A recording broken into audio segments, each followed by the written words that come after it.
We are recording. I know, I'm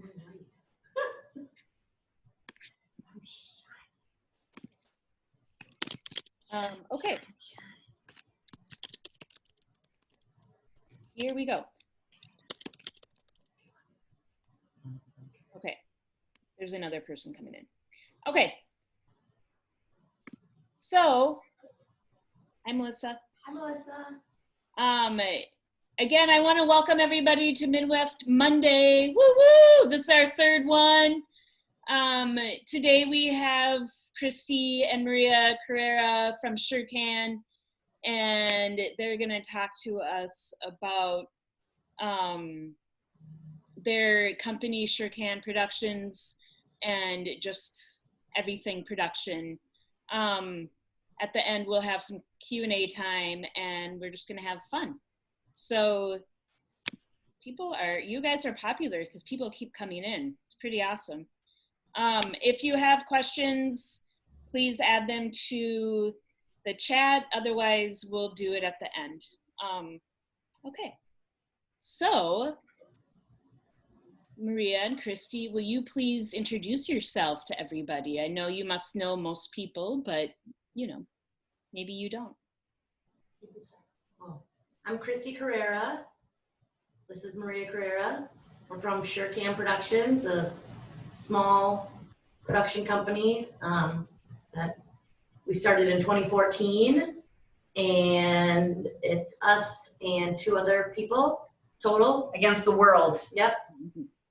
And we produce commercials. We have a TV background, worked on movies, worked in corporate, all sorts of background. So we just really enjoy working together. We're sisters, so we must really enjoy each other. Otherwise, this would be the worst. But We talk on our days off. yeah, We hang out outside of work. if we haven't seen each other for a week, I get super lonely and emotional. I make sure to check in with her. Yeah, she It's been a knows. couple days. Awesome. Yeah, that's it.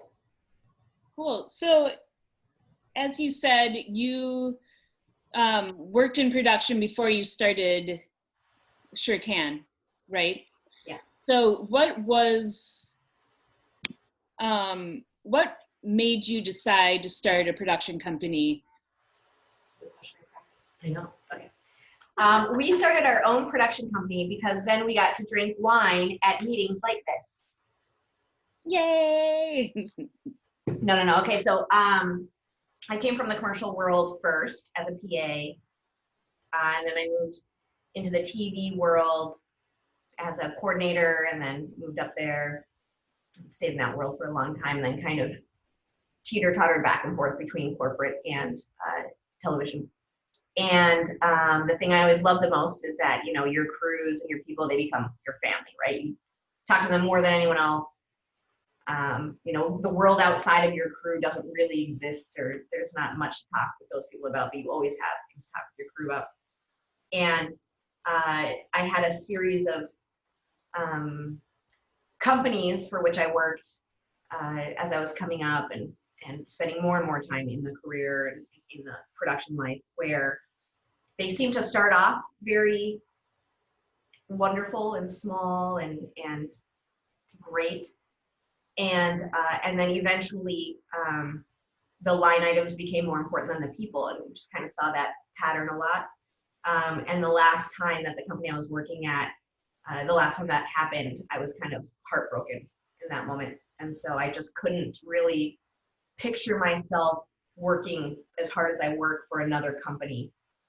I just felt like I had seen the pattern, and with any of them, I didn't think it was going to go that way. I didn't, you know, I thought this one will be different, you know, whatever. But I just felt kind of that money is a little bit corruptive. So, I just wanted to work where that wasn't the case, right? So, you know, our philosophy and our motto is like, you know, the production fee, that's for the production company, and the day rates, that's it. And every single other penny should go back into the production. It shouldn't be, you know, trying to cut corners or, you know, whatever. So that's the real reason why I started sureCAN in the first place. That right there. And so that you started it 6 years ago. Yeah. And you have a successful company. Like, I mean, yes, COVID notwithstanding, we had a great last year, great first quarter. You know, we had a shoot last week, so that's nice. But yeah, we've been doing pretty okay. Every year has been better than the last. I mean, at the beginning of this year, we were looking to buy a building. We had, you know, cash in the bank, and thank God we didn't do that. But I mean, we wanted to stop leasing, you know, and build sureCAN up also, you know, with something more substantial in that facet also. So, but yeah, sureCAN has been good. We have a good group of people that we work with quite often that have become like that surrogate family. We also, one of our employees is our family, is our brother's fiance at this point. And yeah, I think we do pretty okay. I think we have a nice reputation that, you know, we live respectfully and try to do things respectfully. So. Yeah, we try, or at least Maria and I, we try really hard to, you know, get out there, network, and meet new people, meet new clients. But we also want to stay small. Like, we don't want to become a big company that has like 25 employees and, you know, all that overhead. We like being small, and in that, that's like keeping our main people that we hire, or, you know, we know you know, a lot of people in town, and people know us, and we just have those mutual respect for each other. But like, we're not looking to build out any more than just like, okay, we might buy a building, but that's just for us, so we don't have to pay rent. That it's actually get, I guess, equity versus spending that. So it's the same. But yeah, staying small is definitely the goal for us. We're definitely small on purpose. And do you think, you talked about money and having a small overhead is a big reason. Do you find, like, when you're bidding jobs nationally, that's a benefit being small or a disadvantage being small? I mean, as a smaller company, how do you get your name out there? And yeah, I would say 90% of our new business is from word of mouth. So advertising, I don't even really know how you would advertise yourself in that way. It's not a forte of mine, oxymoronically, I guess. But yeah, so we get to bid nationally with bigger companies and bigger agencies because, you know, we worked with someone on this one job who then moved to agencies and went out there and introduced us to them. You know, we have a couple of clients in New York that hire us quite regularly, which is very nice. And their baby jobs with the no budget jobs is like awesome for us. So it's great, you know, and we can, you know, we can spend that, but we can't spend all of it. And then we'll tell them that too. Like, you don't need to have a 40-person crew right here. We can do it with, you know, half of that. You're still going to get some good stuff, and, you know, and you can put the money back into whatever you need it to go to, right? I think so.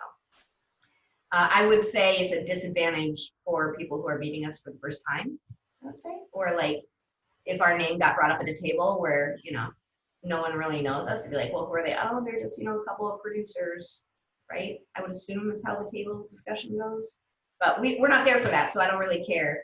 When we get brought in is when, oh, I told them about you, they like your work, you know, let's introduce you to them, which I think is cool. so would you say that most of your work is like repeat customers then? Yeah. Clients, or do you get new? It's mostly, I feel like mostly it's the producers at the ad agencies that move around that know us and have worked with us.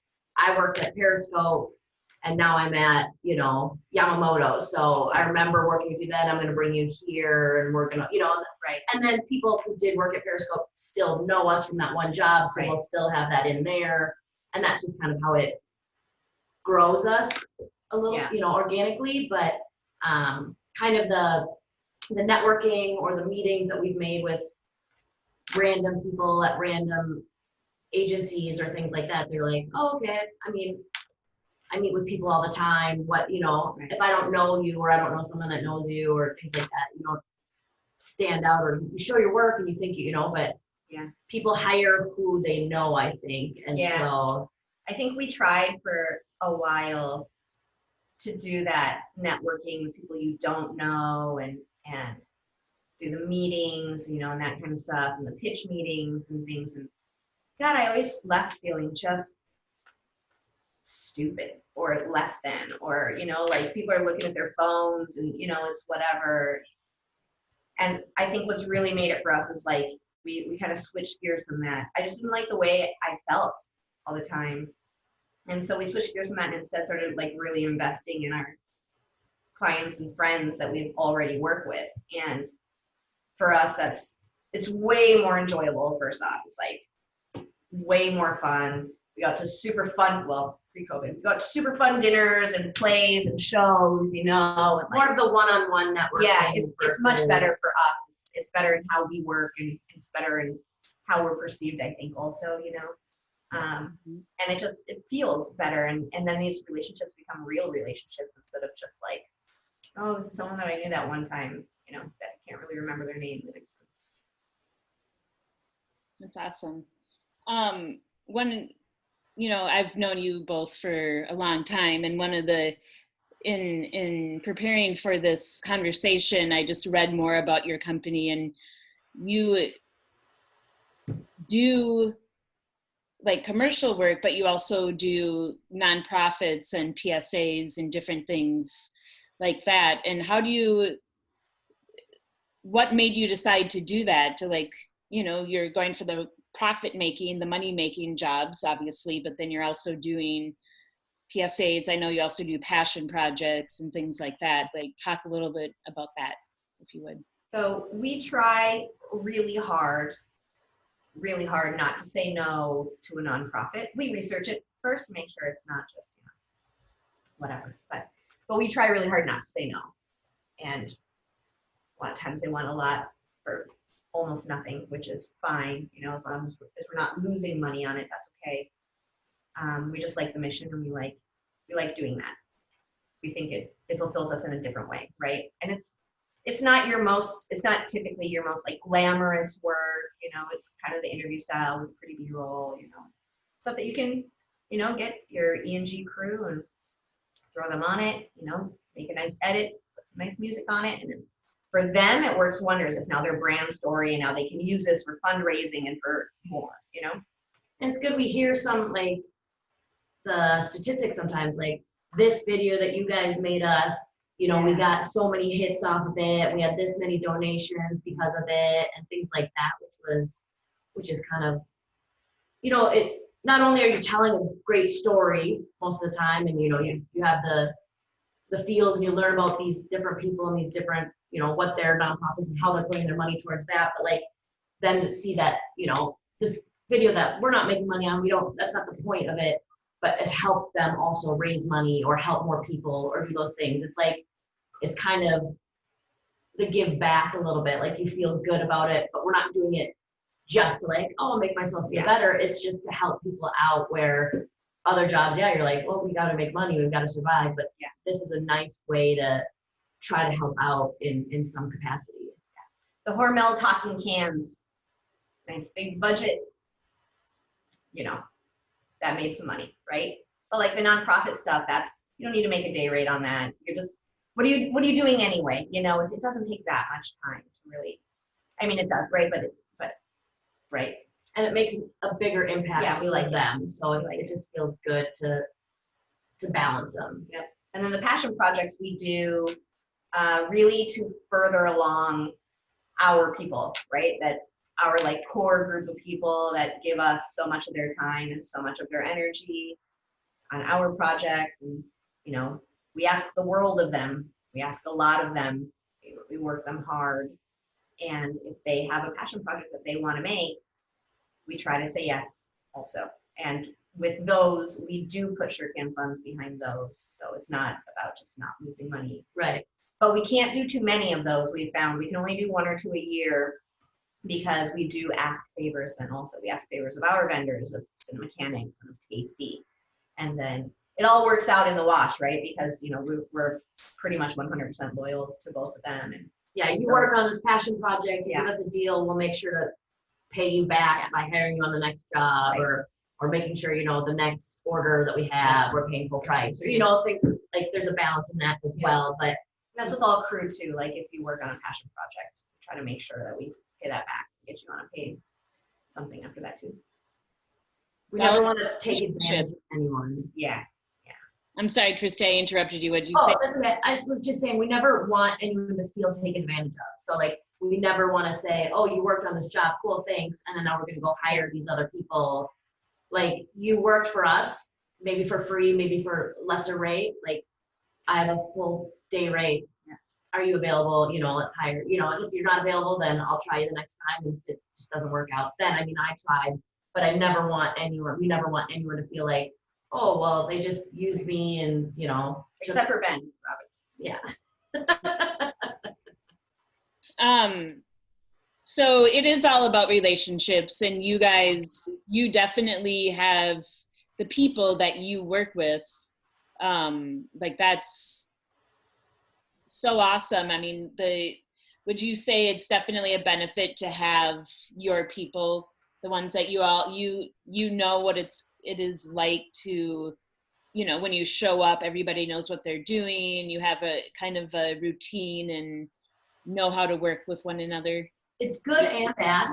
Like, they expect the world and food, and if you ever get a bad lunch order, they get really mad at you. Christie babies them. She's like a really good set mom, and she babies everybody and knows like, oh, if you like the yellow cherries and not the red one, anytime you're on set, there will be yellow cherries there, except for during COVID.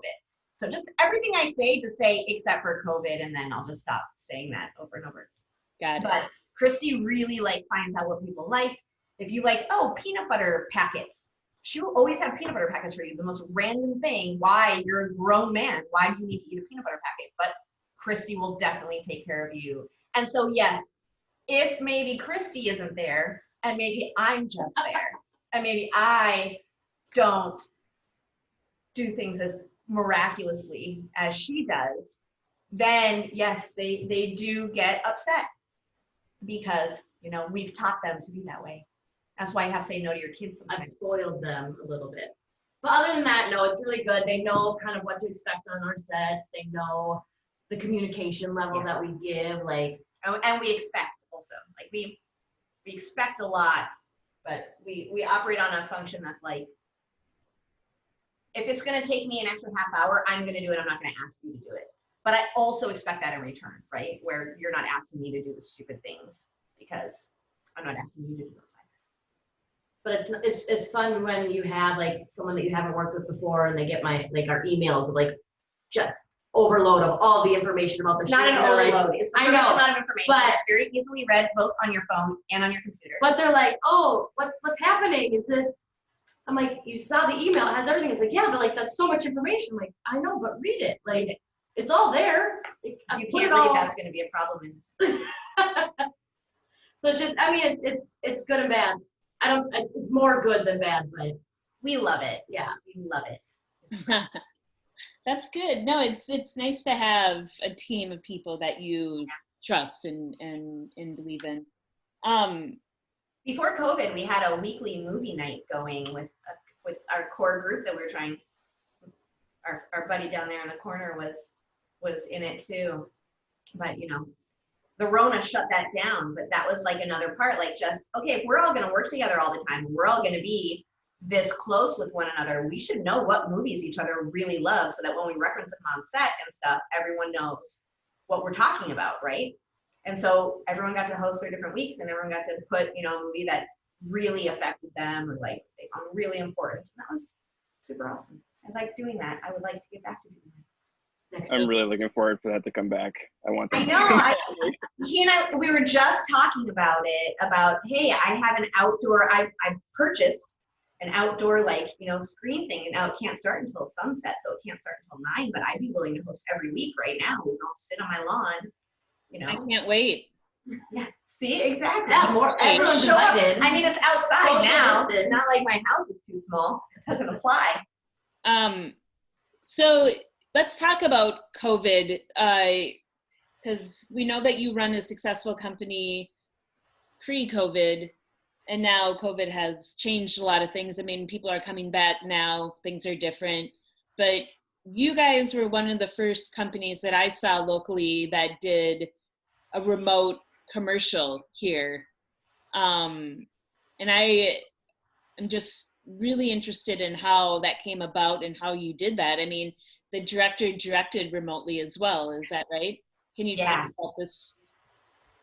So we had, so Matt Genesis, director that we work with very often, he had been in talks already with an artist named Elliot Moss, with his people, and he had wanted to do a music video for them. And he had written this script that, oh my God, we sat here and I'm like, dude, you have 47 talents, you have 97 locations. Let's just say we do this as written, and let's just say you don't pay crew anything. Let's just say you pay talent $100 a day. And let's just say, right, you shoot 7 locations a day, let's just say, right? And so anyway, we went through the whole, routine and cut it down and cut it down. So we were already in this big talk, whatever, with the label. And then coronavirus happened. And so we already were supposed to do something with them. So he just kind of rethought and revamped the script for something that, was kind of coronavirus related, someone being kind of trapped and going through the depression and then going a little bit crazy. And then Matt always adds a dark twist element to everything that he does. And so then we're like, okay, so we're going to do this. I mean, what else do we have to do, right? It was the beginning. We're like, the label had a super fast and hard, deadline. And, we have to shoot this in a week and a half, and we have to have it edited a week and a half after that. It has to be fully done and ready to go. We're like, great, because then and then the lockdown happened. Like when we're about to start filming, we're like, this is perfect. This is going to roll out. We're still going to be in lockdown. We're going to put this out there and show, hey, look, we can actually still do stuff, And so we did. We worked 6 10-hour days. We sent all the gear. We shipped all the gear. The talent, Elliot. We shipped all the gear to the talent. He and his dad lived together, and they had a small Black magic. Right, but they had knowledge of the industry. He fancies himself a filmmaker. Yeah. And his dad has taught production at the local college. Oh. So they didn't necessarily know the terminology or kind of the procedures at all, but we could delegate them to turn on the light and move it, and they knew how to do those things, right? But they did it all remotely, all over Zoom. So we had always a wide camera set up in the room, which is a big thing that we've learned for remote anything. You need to have that wide so that your director and your crew and everybody can explain what they want to happen. You have to really be able to explain with your words what you want to happen. And then we also had it live streamed to the actual camera. So you had both of those 2 feeds on your Zoom. And then we had us. We had wardrobe. We had director, producer, DP, AC, wardrobe, all the time. And that was it. And we spent a week in front of our computer just like this, in a chair, But we wanted it to look not like this. Like every commercial you saw at the time in April was like, oh, here's our Zoom calls, or here's our new TV show, it's a Zoom call, or blocks and whatever. And we really wanted to try something that didn't look like that. Yeah, the camera moved on the dolly. We had a remote dolly. We had a remote head. We tried really hard to make something that you wouldn't, unless you knew it was shot in COVID, you wouldn't know it was shot in COVID. We can send you a link on the Oh yeah, on the chat if you wanted to see it. But I'm very proud of it, and we finished it in time when it was supposed to be. But then then all the unrest started happening, and the label and the manager, they didn't want to release anything with all the negativity going on that just kept going. So they actually didn't release it until just last week. Yeah. Just last week. But- And we've been sitting on it, like we wanted to show it and like, but Yeah. But yeah. But we did share it with Yeah. some of our contacts around here saying, hey, we can't share, you don't share this with anyone else, Right. but this is something we've done. I know people are trying to get back to work. We can help you. We can do some commercials this way if you want, Yes. or we can try other ways, but this is something that we've done that we wanted to show people and look what can happen. Not just like, we need 100 people on set. We can do it remotely if need to be or whatever. So, Right. and people responded to that. We got Really a lot well, of yeah. nice feedback from it. And Yeah. And that kind of, that actually, earlier when I was saying the cold emails and stuff don't really work, that again, like word of mouth kind of went around that. And then so people that we didn't know kind of reached out, which is super nice. It felt really nice to have that kind of seen. I still really feel it would have been awesome if it came out 2 months prior to when it came out. I thought it would have had a much larger splash and impact, but you can't control that kind of stuff. So but we're proud of it. yeah, we're very proud of it. And so have you been back to work physically now, post-COVID or during COVID? Yes. We had one, actually from one of our contacts that we shared this to, she saw it and she had a job come up and talked to us. So we did a job last week for the Department of Health. Yeah. We did 4 commercials for broadcast. So We shot what? Wednesday and Thursday? Wednesday and Was Thursday. that last week? No, week prior. Um, Yeah, because we just submitted the finals today. So yeah, maybe a week prior. But those will be coming out. Those are awesome. I'm What super challenges did you have, and what worked and what didn't work on this, working on this set recently? We're really operating on we want to keep our set small. We don't want, I know there's all these ways and rules and things to like get your big sets back and your big crews back, and we just are not trying to do that. So I want to start there with a fundamental understanding of how we are trying to do production. So we're trying to keep our crew at 10 or under. And I think that is working well for us. I think it makes us all feel much more safe. Anyone who's not essential is not there. And it's a lot more work for us. It's a lot more work for us. But again, with the same understanding, like we're going to expect you to work your ass off because we're also going to work ours off. And you know that if you know us. So also it makes it easier because then it is really our core team and we trust them to be doing the right things. We don't have to babysit them or micromanage them. We don't have to have, created positions just to babysit people. You can just know that they're doing what we asked them to do and they're expecting them to do because we communicated it clearly at the beginning. But yeah, so that is the hardest part, that we're still doing good work and big work and having dollies and the big things and 50 feet of dolly track, we're still doing that. We're just having a smaller crew, which means then things take a little bit longer or you have less time to shoot or both. So, we have to be very upfront with our director also. Like, okay, we can do this, but I'm going to limit you to 3 shots. 3 shots per, and you can put 2 more in there for gravy, but you're not going to get to them. But I don't want to see them as the essential shots. I want to know what are the 3. And when we present this, I'm pointing out what are the 3. Those are the 3 uncuttable shots. The other 2 gone. And you have to think more creatively all the way through. How does this work with the final edit? How does it work? Oh, they liked it so much. These were 15s. Now they want them 30s. Well, we only got 3 shots each. But we can still make that work. We can let them breathe, which actually became so much more impactful. It was really awesome. And so the challenges are, I think, really just keeping morale up. Christy was on set, so she can speak to that more. I'm considered non-essential. So I sit on a Zoom meeting with clients and agency.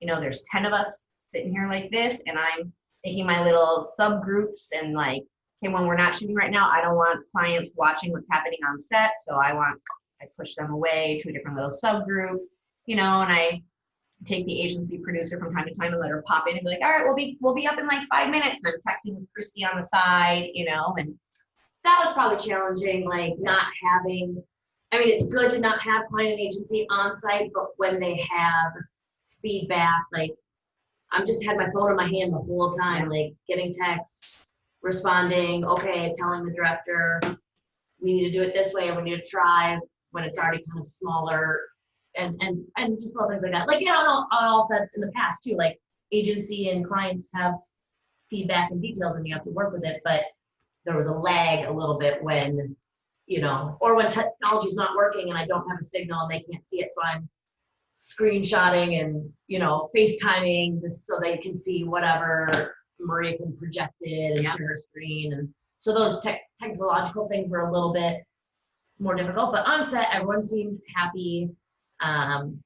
We were outside with our masks on one day. It was really hot, but, you know, we were trying to, you know, everyone's doing it. We're not, no one's upset about it. And we got your water, we got your food, we got everything, you know, how they want it, but it's just everyone's pitching in versus I think it'd be a little bit different if it was maybe more of a union job where you're only allowed to do your one thing, and so you need more people. Like here, everyone's helping out. Like, can I help you carry that? Can I help you move this? I'm moving C-stands. We're wiping them down. We're cleaning, but at the same time, we're all pitching in. So there had to be you had to start with a fundamental level of trust also from the client. So the client had trust to the agency already, and then the agency had trust to us, which really, I think that would have shut down immediately if you didn't have those two things, right?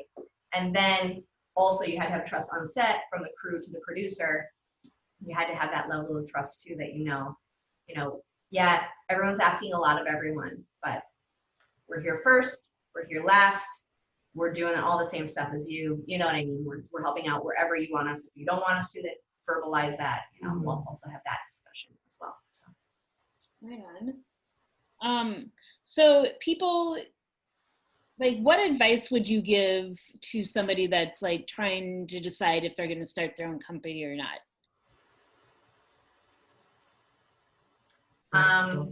just kidding.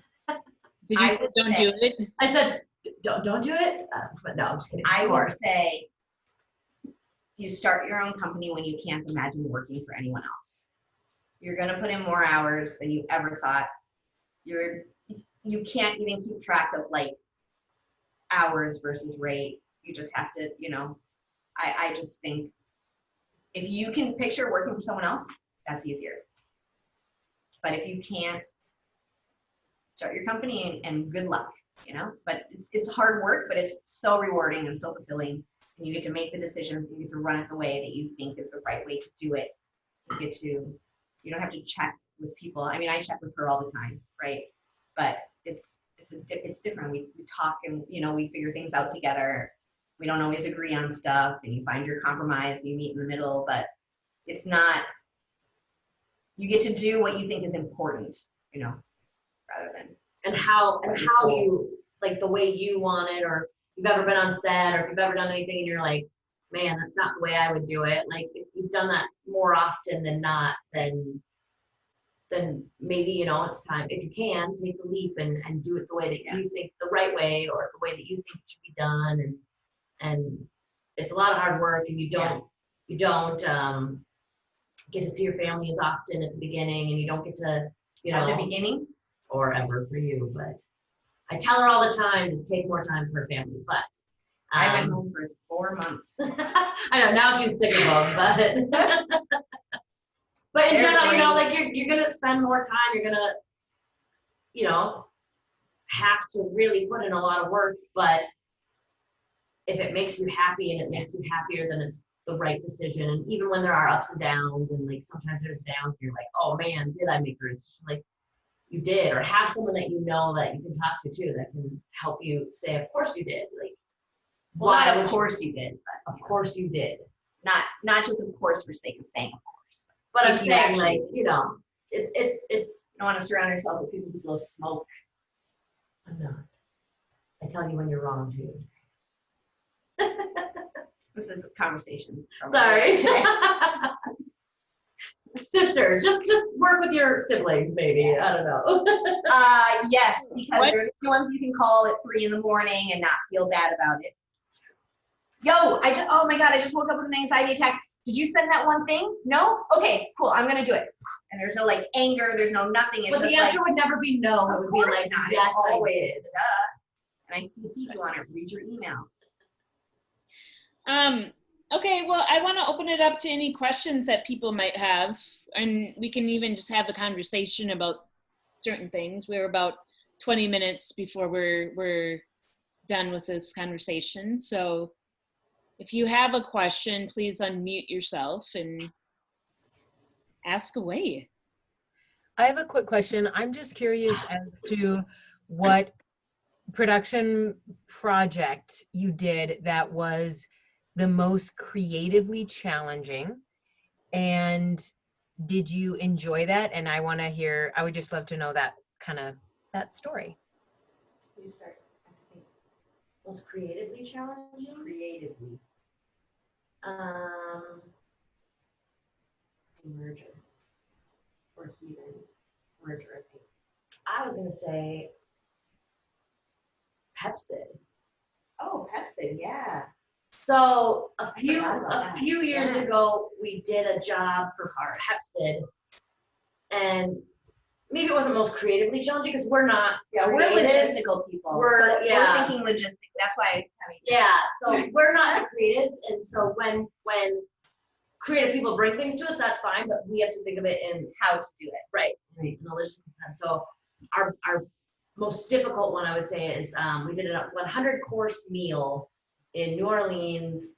A chef had to make a 100-course meal. We had to film the whole thing live. There were live tape to edit. There were only over 20 guests. There were 5 or 6 main guests, and then there were At least 13 extra guests that came. We had 6 cameras. We had to run a show.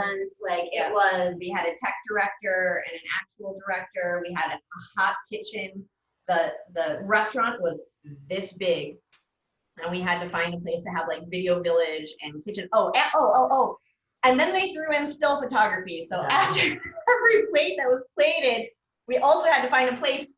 You couldn't go outside because it was over 120 degrees outside. We had a motorhome outside. We had to do a car service for every guest to come and go, but we forced that because we didn't want them to be 5 minutes late and mess up our whole run. We wanted complete control over who was going to come in. I walked 8 miles from the she had her motorhome thing right on. outside the restaurant to the restaurant in one day. 8 miles just doing this. It was a 16-hour shoot day, not counting we had a pre-light day, and then we had to wrap out that evening.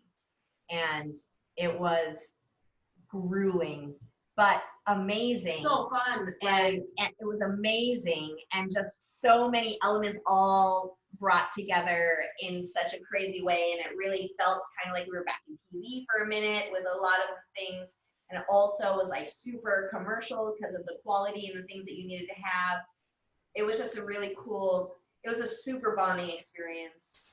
And then afterwards we were in New Orleans, so we went and had some drinks because we needed it. I didn't. I tried so hard to rally. I was so burnt. I was so mentally exhausted after that job that I went with them to like whatever was a bar. I bought a round of shots, like those stupid little like, syringes. The syringe. Yeah. Like, and I'm like, okay, I'm gonna rally. I'm gonna do this, and took one, and I'm like, I said, I'm out. Got the tab. I'll see you guys. But it just in general, it was like such a big production. I mean, not big in terms of like the amount of people, just the stuff that we did. But even the people that we met there, so we brought in some of our staple people, but then we hired a bunch of locals, right, to help the budget and everything. And the locals that we met, like we were so bonded to them because of just we've still hired them like for years and years. And Bernie, Bernie, we met on that job. Tommy, I don't know if you've met him, but like just it was a very and the agency people that we worked with on the job were like friends for life. Like it was You were in the trenches with that one. Yeah.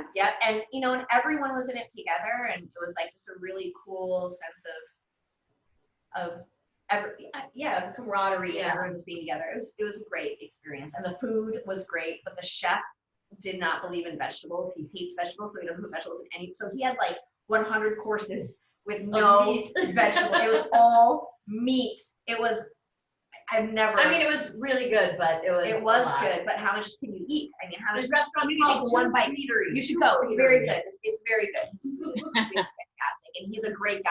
And his wife was like the boss of the restaurant. She was awesome too, like badass woman. She was great. But yeah, that was a really hard job. Yeah. But you know, the most creative. Okay, here's a super creative one that we got to do. Just in January, we were with Periscope, and we had to create a town on a lake, and the budget confines were quite confined. But we pulled out all the stops, and we had to like figure out how to do all these things, and we had ice sculptures made, and we had, you know, really bright and poppy wardrobe, and we had to figure out how to do like build this town. So our director DP, Marcus, had a friend who worked over at, had a friend who's like a professional fisherman. And so he had a friend who's over at Yeti, and they like, we go in and meet him and talk to him, and oh, sure, we'll donate 6 Yeti ice fish houses, you know, just donate for the job, you know, like things like that. Or like, okay, oh, my neighbor, you know, her brother owns a bike store, so he donated 3 fat bikes and helmets, you know what I mean? Like, so it was that job we're super proud of. We thought like, yeah, coming into 2020 strong with this like amazing. That one was fun. Minnesota Lottery. Yeah, Minnesota Lottery. That was cool, and I was right before. I was on that one. You saw it? Yeah, she was on it. Oh yeah. Yeah, I sat on a bucket for a few hours. Well, at least it was only 2 hours. You know, a few hours all day.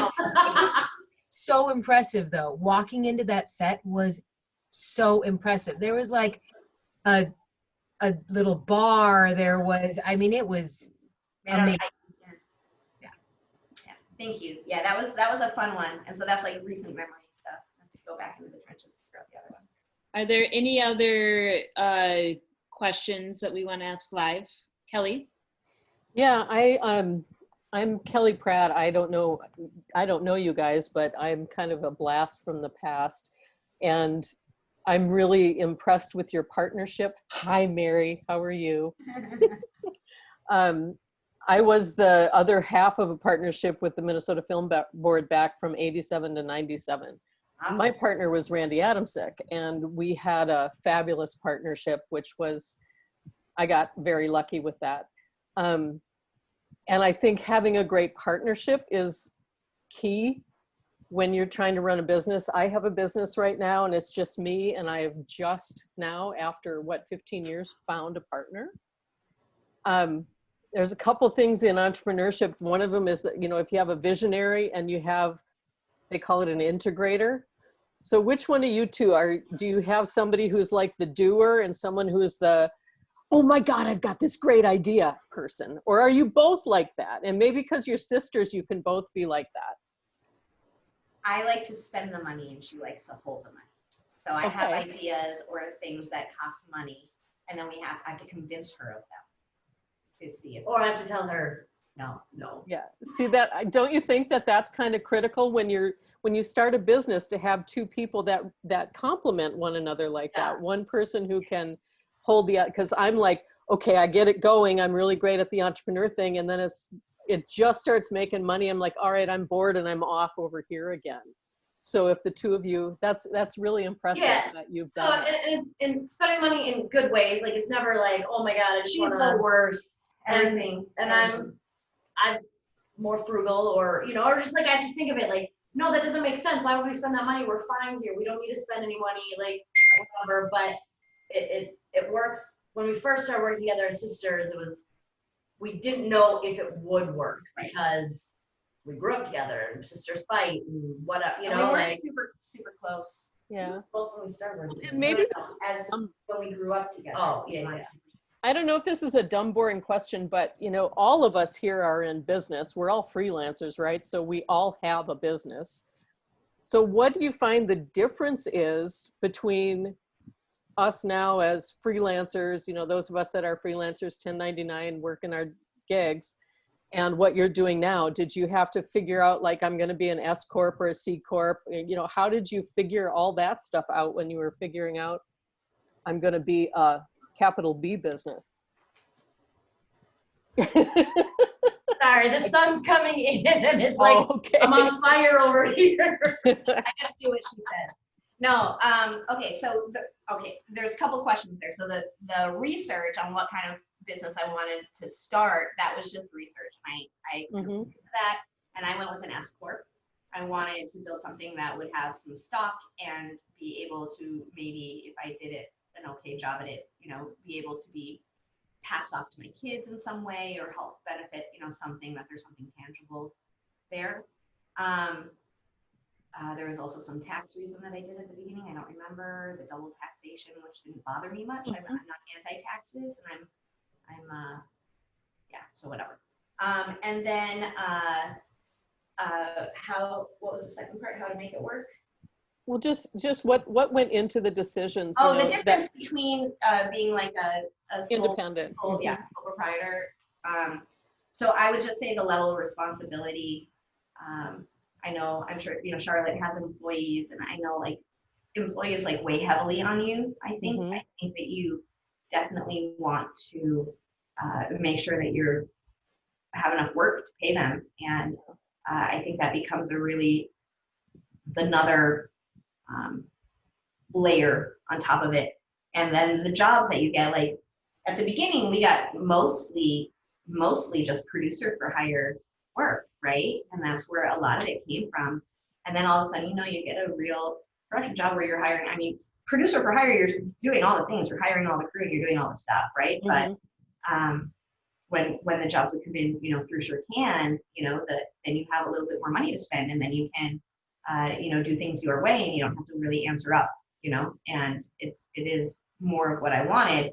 And as the years went by, what were the jobs that made us happier? They were more of the sureCAN jobs. You don't want to, but then along the way you find your partners and the people that hire you as a producer for hire, and you don't burn any bridges or whatever. And those are also fulfilling in a way that you don't have as much responsibility. But I very much prefer the sureCAN jobs. We get to hire the people, pay it back.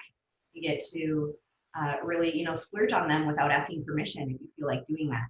And that's really big for us. We like to do that. We like to do these kind of big extravagant night outs, or really good meals, or things that if you're answering to someone else's budget, then you have to explain that or ask permission for it. And I didn't start a company to continuously ask permission. Well, Plus, you have a business credit card, and then everything that you used to purchase on your personal card is on your business card. You're like, cool. Not everything. We are super conservative when it comes to that kind of stuff, but we do like the traveling perks. I have a question here from Kathy Ferry. How has COVID affected your production insurance?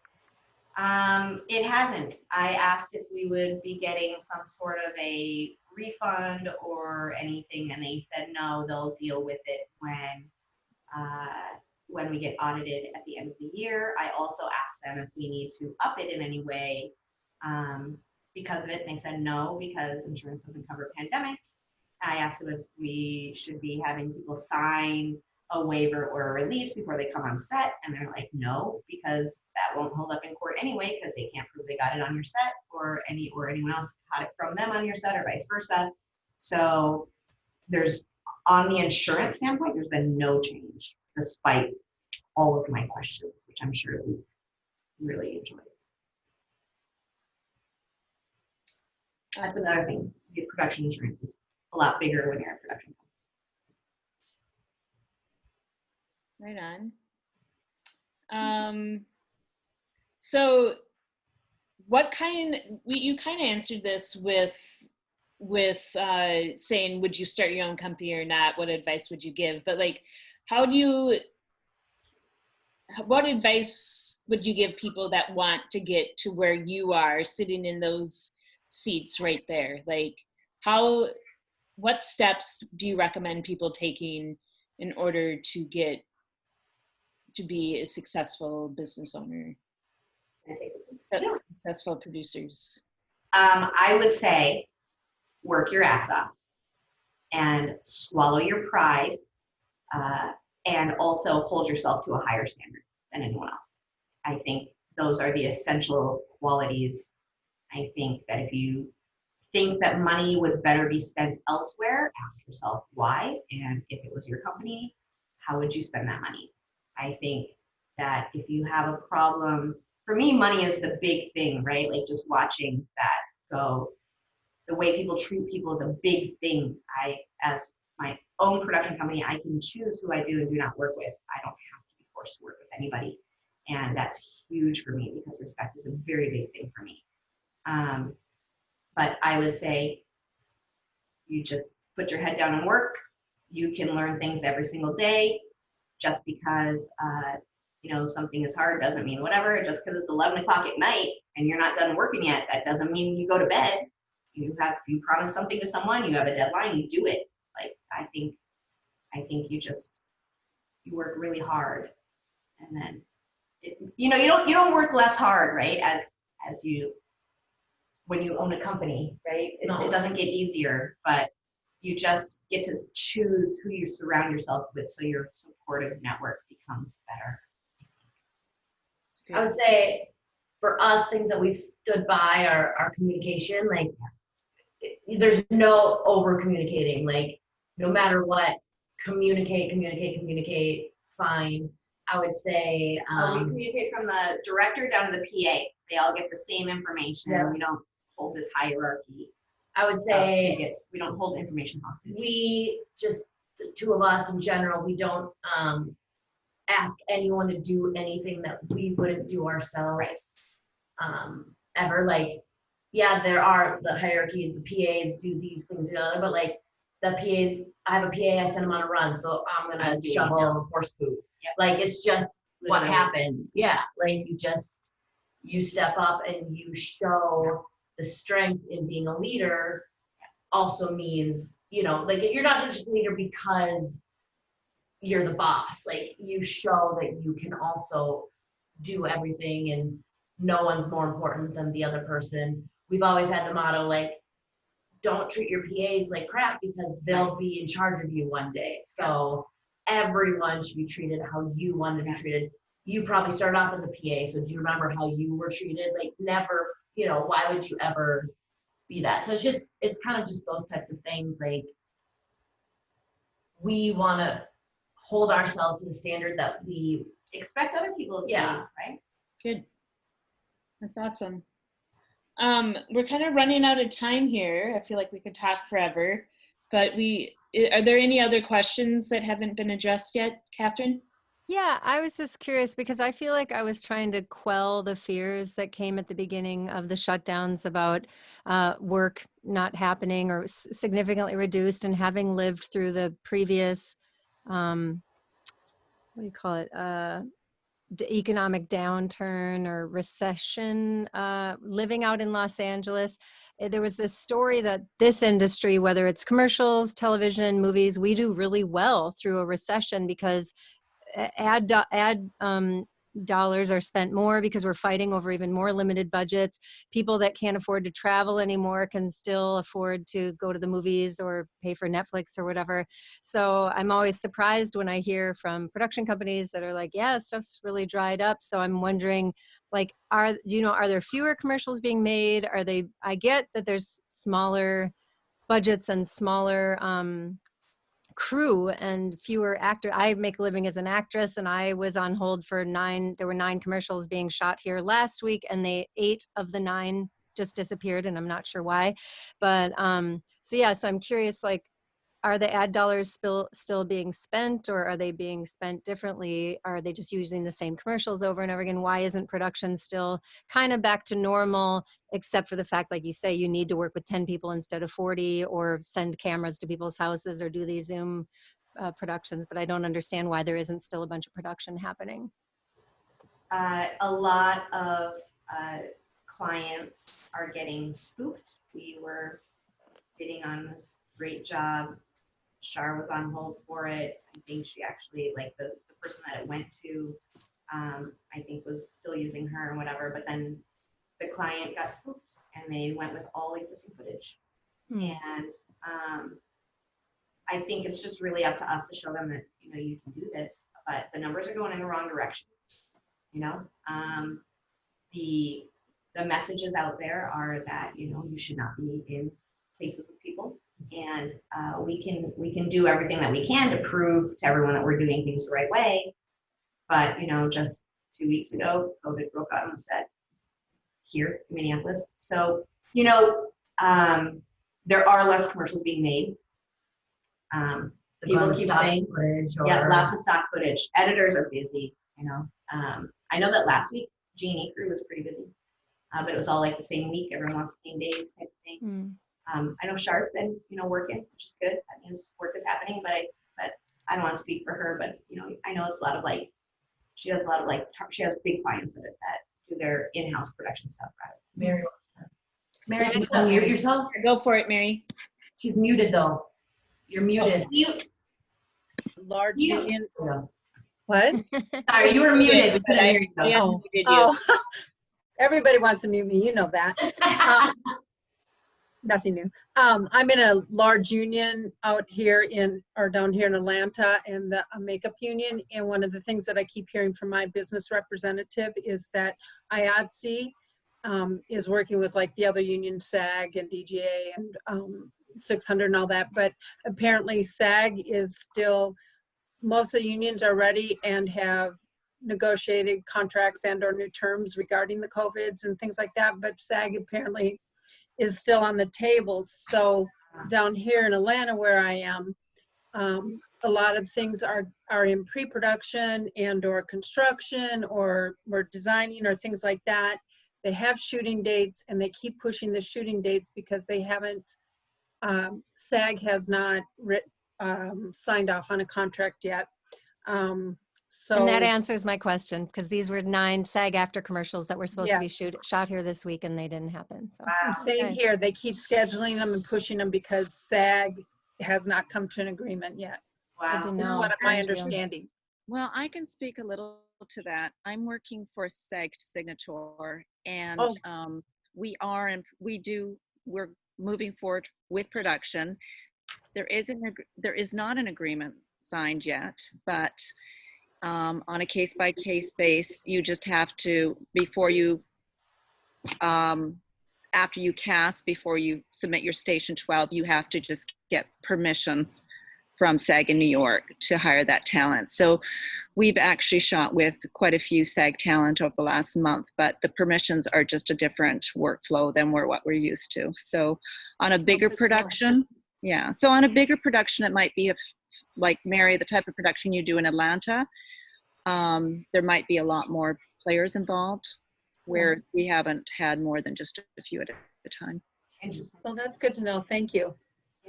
Oh, so our time is running out. I do see Megan wrote both SAG and 600 are stalling out on contracts. So Hi, Megan. a couple of unions doing that. I do want to thank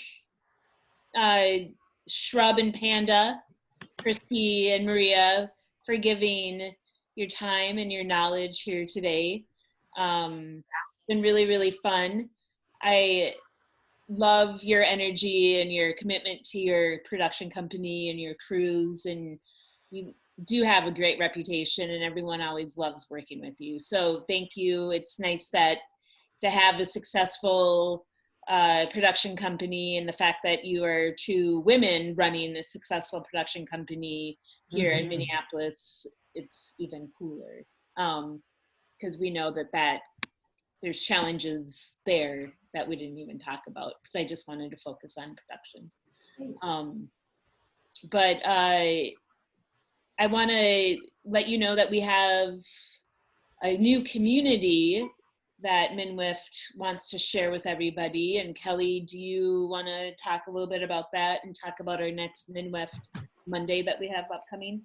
Yeah, and if you want to unlock it so I can share my screen, but I don't really need to if we don't want to go there. But I just posted, we are in beta right now with our new online community. And once again, MinWift is committed to auditing all of where we're spending our money, and we're being really diligent about doing that. And this new community is women-owned and women-run, with very clear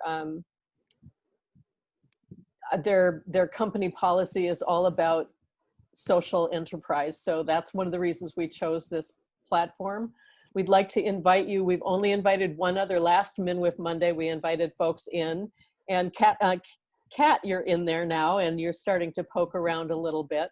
It's a cool platform. We're going to be able to teach online courses. It's got a really robust online course platform. So maybe we'll get some of the producers and people to do like PA, how to become a great PA, things not to do. Like, don't show up one day and say, oh yeah, am I supposed to have a car? Which was one of the things that happened to me back in the day. So we're going to be able to really offer some really cool stuff. If you're not a member, you can join as you come in. You can also enter free.